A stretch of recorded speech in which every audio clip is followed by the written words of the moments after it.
Iko Nini. So the latest news ni DPP approves murder charges against police officer Barasa Masinde accused of killing hawker Boniface Kariuki.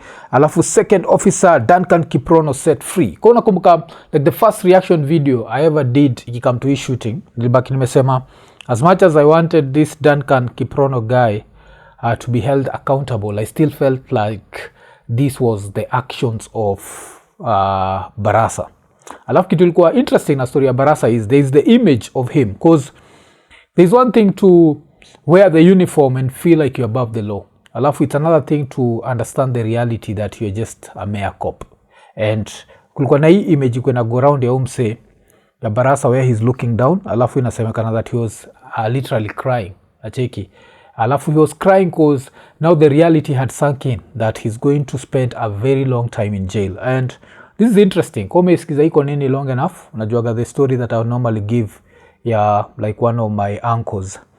And the way he was saying that after atoke jela, tukapatana na yeye pali fulani hapo. Alafu ilikuwa kwa Ahora. Yes, kaujui Ahora ni nini? Ahora ni inakuwa nika the river where people go to bathe. So Luos have this wild behavior that they do ile stika bado inafanyika saizi because this was huko 2001. So alikuwa ametoka straight from jela, so ilikuwa tumeenda tumepatana, alitupata kwa Ahora tukimaliza kuoga. So of course lazima mmalize muishie, alafu ndio mabuda zenyu wabaki wameendelea. And I remember having this very short conversation with him. Alafu akaniambia in the process I think he just needed a listening ear, and he said ngamoteri jela romgi ngamonegi. He who has taken you to jail is equivalent to he who has killed you. And that stayed with me. This is like 24 years ago. And of course, I ended up doing like a podcast with him. Uzabaki ume check out. And it was Conversations with My Father. And it was a good one. It was a good one. And yeah, so when he told me that, and I saw this guy crying, I was like, okay, what does this remind me of? This reminds me of a certain song. Ngoma ilikuwa ni ngoma ya... Was it? Okay, ngoma ilikuwa ni Don't Cry For Me, Argentina. But in this... situation tutasema Don't Cry For Me Itina, kuzu msee ni matako.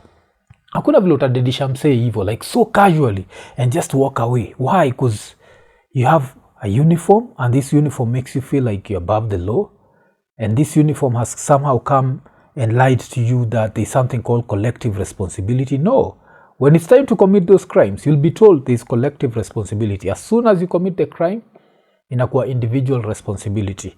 And the reason why nabonga juu story ni pia kuna boy fulani yule amekuwa kitrend, and uboy ana trend cause he was abducted, and he was abducted after talking to cops and telling cops about individual responsibility and the way hizi vitu zote, like you have to understand that you yourself are someone's son, someone's daughter, someone's what, and the people pia on a dedication is someone's this, someone's this, someone's this. And so wasoli baki wame capture like his footage when he was being arrested or stroke abducted. I don't know how to put it, because ama karawa Kenya wanakuwa ni watu wa ajab. So wacha tuanze na hapo. Relax kwanza. Hizi stima hapa itapigwa na stima. Sitoi kitu kwa stima kwanza. Relax basi. Sitoi kitu kwa stima. Relax. Just relax.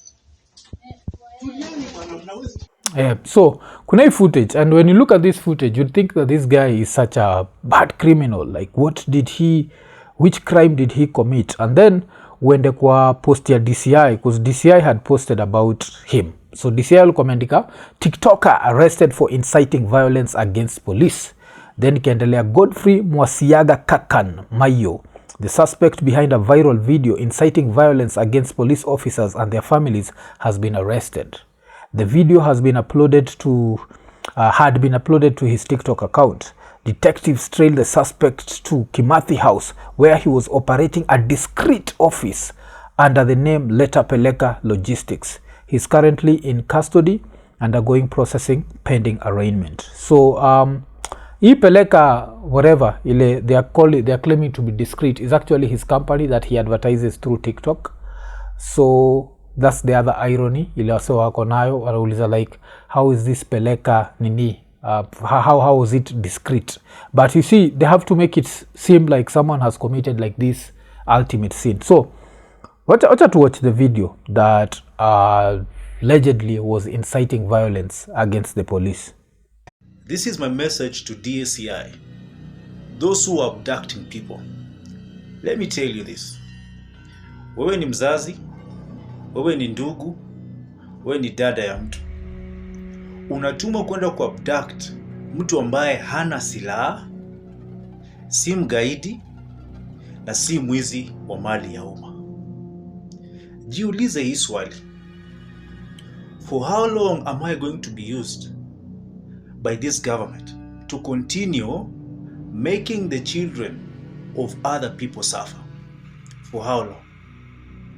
Wewe unatumwa kwenda kuabduct mtu ambaye hana silaha, si gaidi na hajaiba mali ya umma.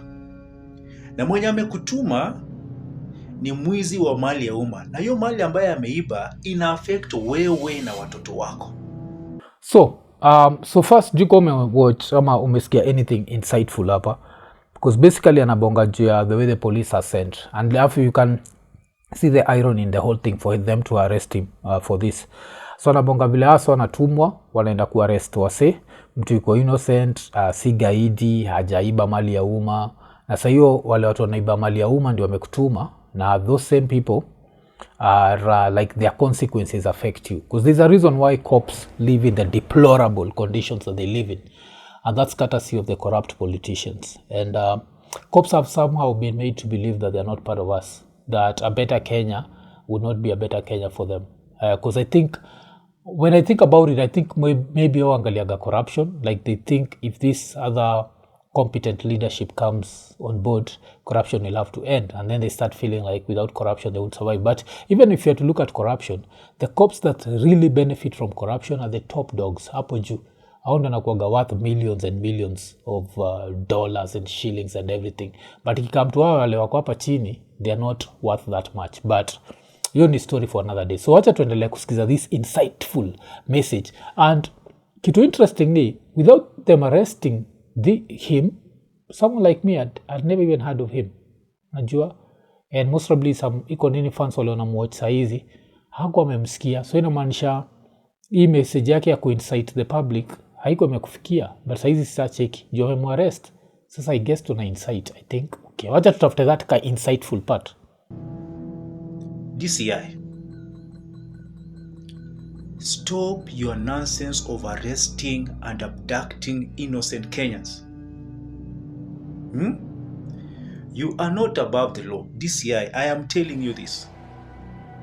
And I am speaking with authority from heaven. DCI, you are not above the law of God.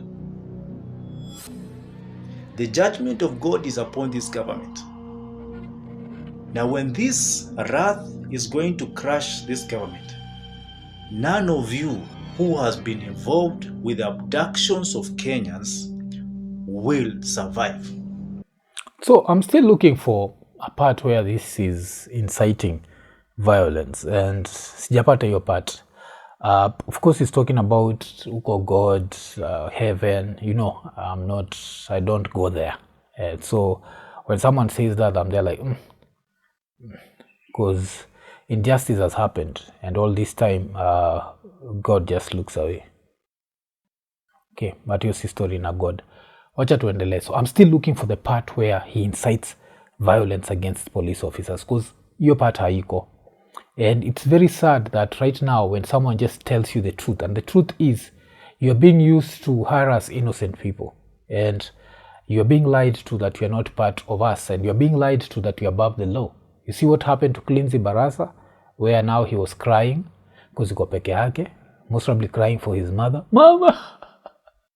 Alafu sasa mimi hapo pia na mtolea zile za wahenga za asiyefunzwa na mamake, funzwa na ulimwengu. Okay. Your families will cry the same tears that these families have been crying. Yes, wewe. Your family will cry the same tears that the families of Albert Ojwang have been crying, the families of Denzel Omondi has been crying. You are not above God. And let me tell you, no amount of abduction, no amount of arrest is going to make Kenyans go silent.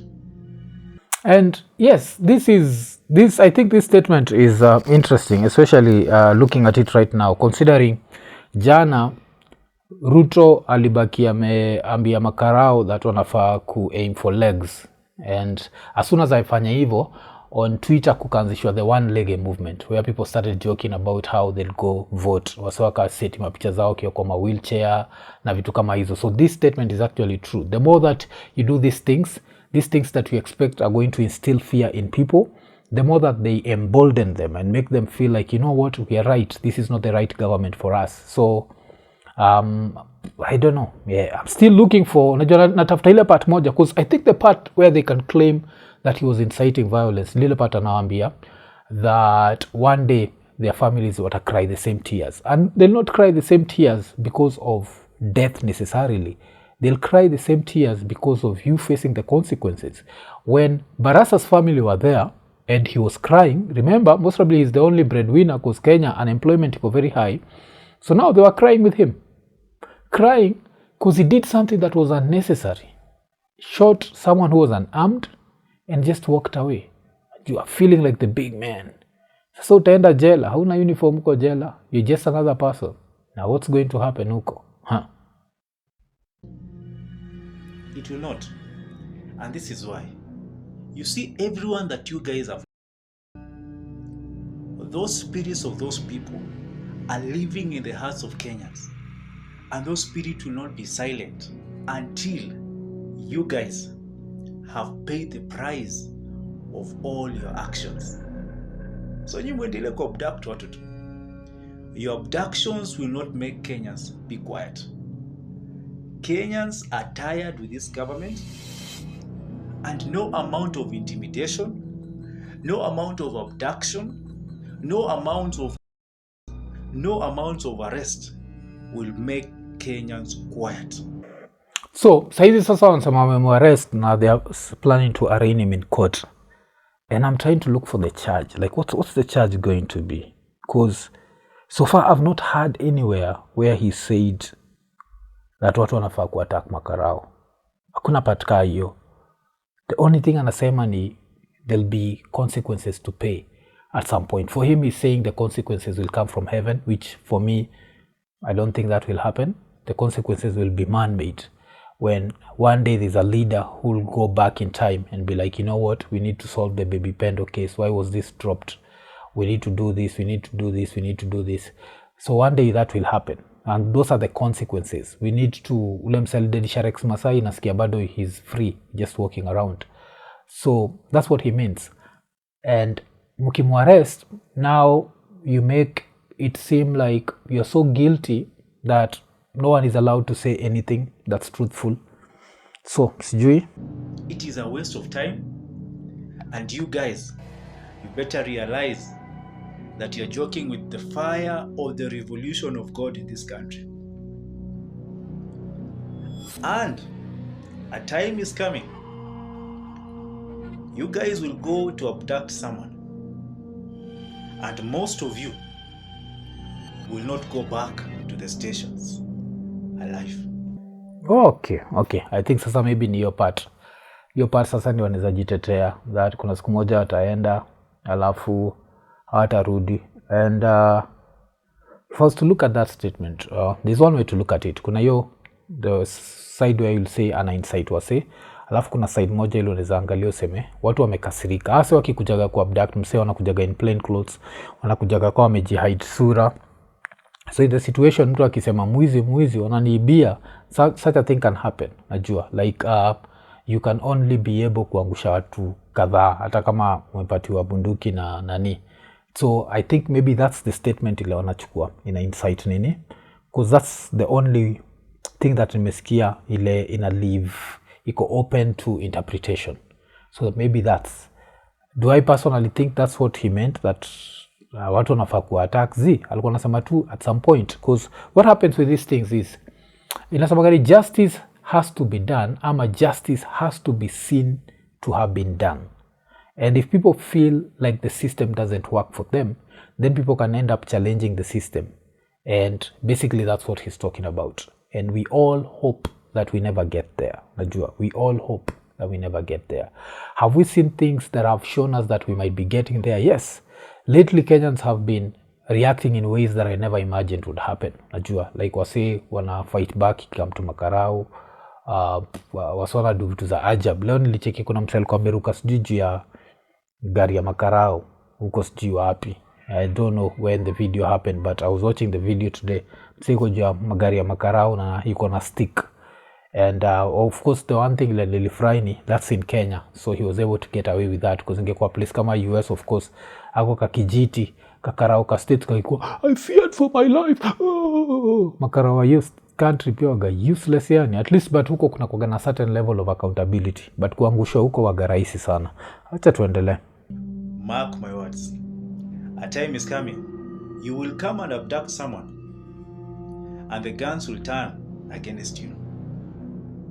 The wrath of God will descend upon you, and most of you will not return to the stations alive. Mark my words. God bless Kenya. Okay, kitu moja mufindigi weird na nyinyi ni vile nyuangiaga violence, alafu unamaliza na hiyo God bless Kenya. But do I think this was inciting anyone? I don't think this was inciting anyone. This was just stating a fact that, cause another thing that has happened is as soon as jana sasa the president came out and told cops wakiwa to maim, this was not enough for our politicians. So they decided to take this as another moment to gloat and show us the way they know more than sisi. Konene, so kwa US mnatry kutuma do Kenya, tumia LemFi. LemFi number 1 kupatiaga the best exchange rates. Alafu on your first $100 ilunatuma, unabaki umepata $20 cashback. Alafu ukitumia the referral code IKONINI, si wenyewe pia tunapata $20. So end up umesupport IKONINI, ndio tukue na better lighting. Cheki jo, saizi si unaona, unzaniona. The last time niliduya day LemFi, ulikuwa unaniona hivi. Was I this clear? And this is because of the other people who supported vile litumia ile promo code IKONINI ya LemFi. So baki umechangamka, ingia LemFi. Alafu saizi pia kitu poa, si lazima ubaki umeload wallet yako, unaweza baki umeshikanisha debit card yako na LemFi. So kituma do ni instant, ikienda kule inaenda. Alafu kama kawaida pia kuna zero transfer fees, $20 cashback, una support IKONINI. Alafu pia vile musemaga jo, LemFi international payments for everyone. IKONINI. So wacha tuanze na ubuda. Kuna buda fulani anaitwa Koech. I think wagani Nelson Koech, yes. So Nelson Koech, apparently he's the National Assembly Defense Intelligence and Foreign Relations Committee chairperson. Na pia ni the Belgut member of parliament. So ye mwenye alikuwa anasema history ya kumaim hataki uwa. Alafu sahau, he's a Christian. I think kuna kitambo back in the days like 24 years ago. But let's say 21 years ago. Yes, 21 years ago. Bado kuna book fulani ile nilikuwa nasomaga. Na kwa hiyo book kulikuwa na the 10 commandments. Kwa moja hizo the 10 commandments ilikuwa ni thou shalt not kill. Was I wrong? I think something like that used to happen. And then at some point, of course, nikaangalia kitabu, kuna vitu moba ziko zinanimakia sense, vajo kugive birth, nyoka kuongea, earth kwa 6,000 years old, my ancestors just having learned about God 100 years before, and all this time they did not have these commandments, but somehow they were able to not massacre each other. So nikaona like, afu pia nikiangalia huyu God alikuwa hafanani na mimi, Bikira Maria fanani na mimi. Kashimda like, damn, where's the black man's paradise? So nikabaki nimejitoa kwa hiyo story. But I still remember, thou shalt not kill. So wacha tusikie nao a Christian akiongea na sisi. Na mimi nataka niseme na nishukuru Rais William Samoei Ruto. Wakati jana umesema shoot but do not kill. I want to repeat it here. In fact, shoot and kill.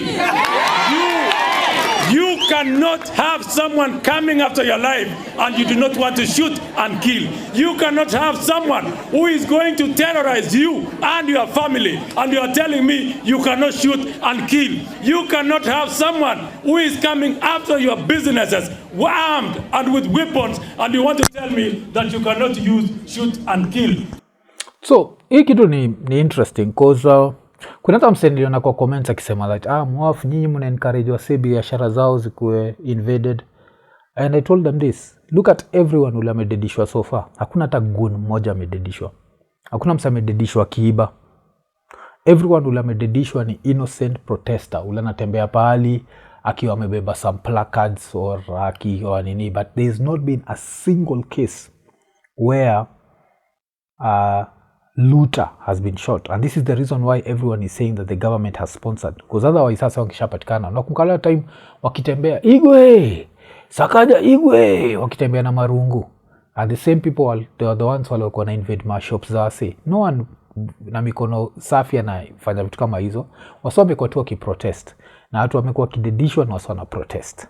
So when you say this and pretend that it's somehow about property, even wase wali invade ilikuwa nini akina hizo ma police station zote hizo akina Kikuyu, hakuna mtu alikuwa shot hapo.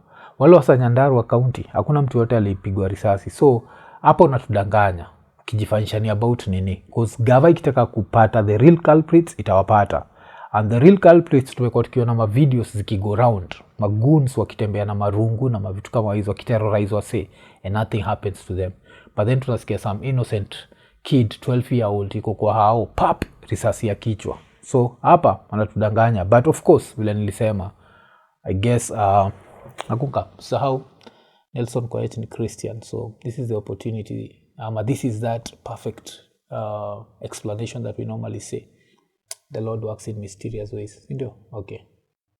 The Constitution, the Police Act, has given the police the powers to use their arms where they have evaluated the risk of their lives is in danger. And I want to say, these people have been terrorizing people.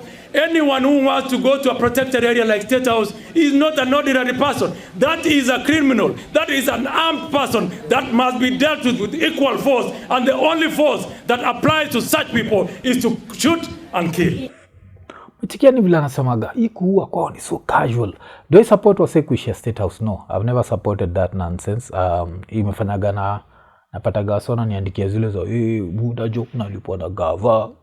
Mlipwa na gava buda utaambiaje wase wasiende State House? Buda unatuzia uoga. So kuna kuaga na hizo nonsense zile mugetigi. But I still believe in democracy as much as Mumse alinionyesha why I should not believe in it, because as I always say 2002 democracy was born in Kenya. 2005 democracy became an adult in Kenya. Then 2007 democracy was killed in Kenya. And it's interesting that democracy was birthed and shown to have been birthed by Kibaki. In 2005 Kibaki still showed us the power of democracy, and in 2007 he said fuck democracy, and he put us in a situation whereby no one will ever trust election results, and it's really messed up, and that's part of his legacy. So he bullshit ya host, he was what, no. He also made us have to deal with this nonsense where these people are always like, kama Kibaki alipata 2 terms, then Uhuru alipata 2 terms. No, Kibaki alipata 1 term, he forced his 2nd term. That's his legacy. And there's no way to sugarcoat it.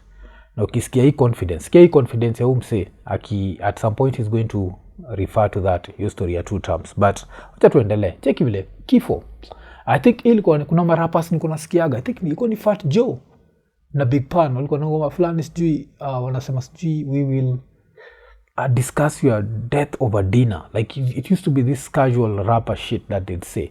And this is the same sort of situation where a Kenyan legislator, a Kenyan lawmaker is advocating for Kenyans kudedishwa. If you think that the government is sending goons and assassins to attack people's property and investment, why do you have a problem when the government then goes after the people they have sent, as you claim? Because you've not gone. You've not gone for anyone. That's the reason why we have a problem. What we know is Bridget Njoki died. What we know is Boniface Kariuki died. These were innocent people. These were people who didn't have anything in their hands, anything in what, like, so you can't be here telling us sijui what ama what. Kuna watu wamepigwa risasi wakiwa kwa nyumba. If we saw a goon, like tuseme huu goon alipatikana kivunja shop akaangushwa, unataka mseme at least kuna magoons mnaguza. Kuna goons wote mmeguza. So far imekuwa innocent and armed Kenyans. Claim Waja, we will arrest everyone, and I can tell you they are terrorists, and they are going to be charged as either facilitating terrorism or they are terrorists themselves. Yule mama ambaye alichomewa biashara yake ya county supermarket alifanya makosa gani? Opuzi yenu mnatuambia sijui one term ya nani? Nani alikuambia sisi ndio tutakaa one term? Kibaki hakukaa one term, Uhuru hakukaa one term. Sisi umeona wakati imetufikia ndio sisi ni washenzi tukae one term. Tunapiga term mbili mfululizo. Cheki. So hii part ya tunapiga terms mbili mfululizo nikaa kutuambia it does not matter how we are going to vote. Hasa nachukua ni birthright yao. Alafu kumbuka usisahau the Kibaki story comes up, and najua kuna so katikaga hiyo report ilisema hatujui nani alishinda. Kibaki alishindwa. Hakunaga way to sugarcoat that, and we have to remember people for who they were. The same way as we try to get rid of Ruto, we can't try to bring Matiang'i in. Why? Because Matiang'i and Ruto are the same. It's disobey court orders, suspend human rights, and go whatever. So these are facts. Kwa zile raya zinaniandikia inbox like, hey, Mwaf, I need you to do a video and tell people that Matiang'i is the one. If you don't do that, then Ruto will come back. If the only choice we have between Ruto na Matiang'i, we don't have a choice. History of the lesser of two evils is bullshit. They are competent leaders. Maraga is there ki warm up. Apart from Maraga, kuna Omtata there ki warm up. There's nothing like a weak candidate. We are the people who determine what we want, and personally I want change. I'm tired of the death. Najua kuna ile poster iko na go around jana, ile poster ya like the price of being a Kenyan. I'm tired of every time that I think of Kenya, all I see ni grave sites and mothers mourning their kids. Because you see, the worst thing about using violence to the level that the Kenyan government uses is innocent people always get caught in the crossfire. Ile time COVID ilikuwa inasumbua. COVID, something very simple. And then Matiang'i comes out and says people are misbehaving, and he decides, vile mupendaga kusema, he decides to treat people like kids, and he unleashed the police, wakaenda isili wakashoot Yasin Moyo akiwa kwa balcony. That nonsense. Just because you didn't know about Yasin Moyo does not mean that Yasin Moyo didn't exist. When the same Matiang'i unleashed the police, wakaenda wakadilisha the Kianjokoma brothers just because of walking around during COVID. Now try to imagine that person mutake kuprotest juu amedu kitu wrong. So no, I'm not convinced. I'm not boarding. Nakunga ile shit ya Miguna, I am not boarding. When he was disobeying court orders za Miguna sikuwa deported. And then Miguna tried to come back. Alafu the same person was asked to appear in court, never appeared even once. At least our clowns wa Ruto, at least they appear before the Senate and the what, at least they respect the law to a certain level. This dude does not respect the law. But I digress. Let's go back to his stories of shoot to kill. So a president comes out encouraging the police to maim citizens. And then afterwards, of course, a cabinet secretary also went to citizens. So this now happened on the same day. Ilikuwa ni Wednesday night. Wacha tusikize huyu mse. Huyu ni Duale. I, as a leader who has worked with, from President Kibaki, the Saitutis, the Michukis, you know, I had very good people when I was a young leader who are my role model. Kenya is a very great country. People who are depressed, people who have lost political direction should not ban our country. So I always say this, is Kenya a great country? Yes, Kenya is a great country that can be greater. And also Kenya is a great country for people who can be able to survive. Because don't forget, these are third world countries, so a lot of us are not living, we are surviving. So Kenya is great in that way, where if you can survive, but there are people who are barely surviving. Najua, there are people who can't even afford food to eat. So how great is this country for them? And these are the same people who they'll decide, you know what, today I'm not going to protest. But then the government decides on collective punishment and unleashes the police in their neighborhoods, and the police just go wakiangusha marisasi indiscriminately, and they end up getting a kid who's in the house, or they get someone who's in the gym, or they get someone who's in the balcony. And all these situations have happened. Hapa nikiboka juu balcony, I'm not actually talking about Yasin Moyo. That happened during Matiang'i Uhuru. This hii ya majuzi kuna msalishu tu, I think alikuwa 8th floor. So how great is Kenya? Acha tuendelee.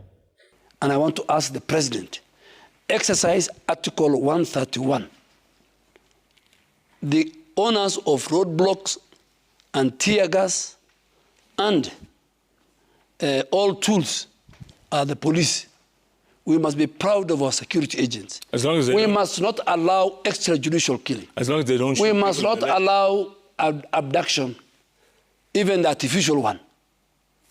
Okay? Because this thing of extrajudicial killing has lived with us since Mzee Kenyatta.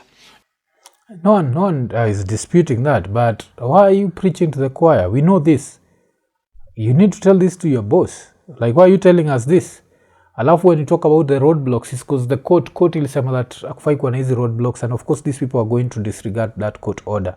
Remember what I said about constitutionalism, where the police are normally told, do this, they never do that. So waliambiwa, na I think the Justice Mugambi alisema that hafai kuwa na hizo roadblocks, and Ruto was the first to dismiss that. And remember, this is the head of government. This is the one guy who's supposed to show us that following the constitution and following the law is good. And he himself comes out and is like, no, I'm not going to follow that. I want to protect lives and property. And we're there like, maybe you can help us protect property, but life, you're the one taking the lives. Like, if you stopped taking the lives, no one would be dead.